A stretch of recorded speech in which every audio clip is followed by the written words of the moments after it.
مرحبا Eritrean أمولو ألم زنخو. Happy 30th! Let me tell you about a fascinating Eritrean man. Abba Maryam is a founding father of Eritrea.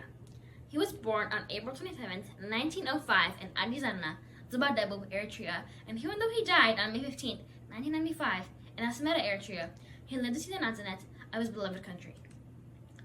Abba Maryam is an original advocate of Eritrean independence and had 7 assassination attempts on his life because of his belief in Eritrean independence. But luckily, he escaped them all. The first time he arrived in Eritrea after independence, he kissed the ground out of jubilation. And now let me tell you some remarkable quotes from this fascinating man. Up to now, I have never served nor become a messenger for any foreign power or interest. I am an enemy to any kind of slavery in all its shapes and colors. No man, be he European or African, can force me into the yoke of any kind of bondage. If there be someone who dares to attempt my assassination in order to force me to submit to doing things contrary to my feeling and will, then I will also have the courage in me to die for my political beliefs, for the cause of liberty for my country, and for the genuine interest of my brothers and sisters. I have always said, I am not a Christian, I am not a Highlander, I am an Eritrean. Yohana Hizbi Eritrea, Awan Hafash. Salamat Kubrat Akhwat. Today, I'll be talking to you about a very important man in Eritrean history. Abu Ibrahim Sultan Ali was born in Karan, Eritrea in March 1909 and is a member of one of our 9 ethnic groups called Tigray. He worked hard and believed in the ability of Eritreans everywhere and strove hard to help Eritrea gain independence. Throughout his lifetime, there were multiple assassination attempts on his life from the Ethiopian government. Luckily, none were successful. However, though unfortunately his life came to an end on September 1st, 1987 in Cairo, Egypt, he and his legacy will be forever remembered as the founding father of Eritrea.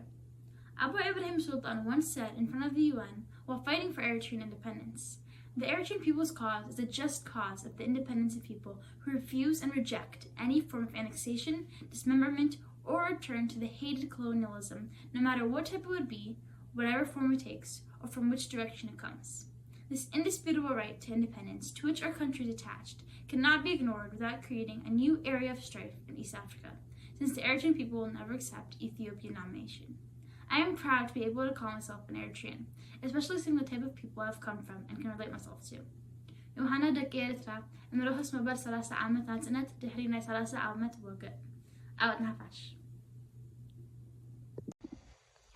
Hi, my name is Nabaya Daniel, and the Eritrean that I will be presenting to you today is Vakta Hakos. Vakta Hakos was born in Zignigdi. He was a resilient and fierce man who fought for Eritrean independence from the Italians. After Eritrea was colonized by the Ottoman Empire in 1557, Vakta Hakos stood against the Italians. In December 1894, Vakta Hakos officially declared opposition against the Italians. He taught the Eritrean people to be aware of their colonizers. Vakta Hakos and other nobilities also fought against other foreign invasions.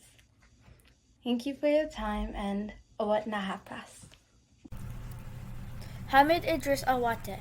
Hamid Idris Awate is the man who started the struggle for Eritrean independence. He was looking for Eritrea to be its own country and was one of the only people to express his opinion on this. He was the founder and armed wing of the Eritrean Liberation Front. Born April 10, 1910, Hamid Idris Awate is a symbol of independence to Eritreans. Ethiopians declared him a national enemy. They attempted to hunt him down and kill him, but they never did. Unfortunately, though, he died of malaria a year after the war started. The struggle for independence began, and for Eritreans all over the world, he is a hero and the reason the beautiful country Eritrea is ours. Ada Zainab Yassin, or Mama Zainab, was an Eritrean patriot born in 1918 in Athens, Eritrea. She is also a mother of 9.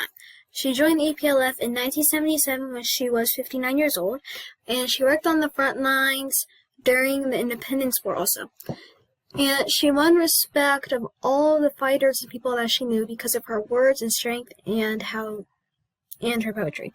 And that is why she is a very important person in Eritrea and to the women from Eritrea. Happy Independence Day. Bye. Salam, ስሜ ላበት በእምነት ጸባሃን, and today I'll be talking about Asi Wilde Michael Solomon. Who was Wilde Michael Solomon and what did he do?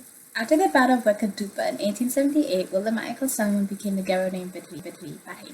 The Battle of Wakadupa was where his army defeated the army of Degat Hailu Gebre Medhin of Azega, on ending the conflict of two powerful noble houses who had been fighting to gain the power to rule Medri Bahi.